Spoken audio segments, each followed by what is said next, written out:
الشيطان الرجيم سورة المجادلة مدنية इसमें 22 आयतें हैं सूरह नंबर 18 बिस्मिल्लाहिर्रहमानिर्रहीम قد سمع الله قول التي تجادلك في زوجها وتشتكي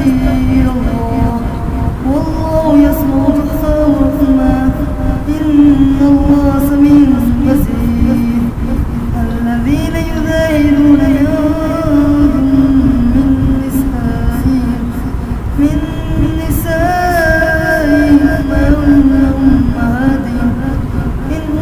أمهاتهم إلا الله ولدنهم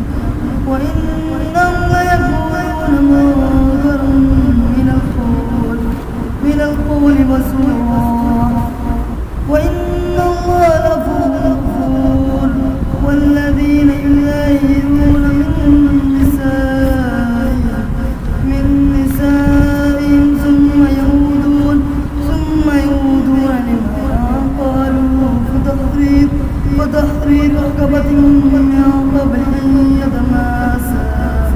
ذلكم توعظون به والله بما تعملون خبير فمن لم يجد فصيام شهرين متتابعين من قبل أن يتماسا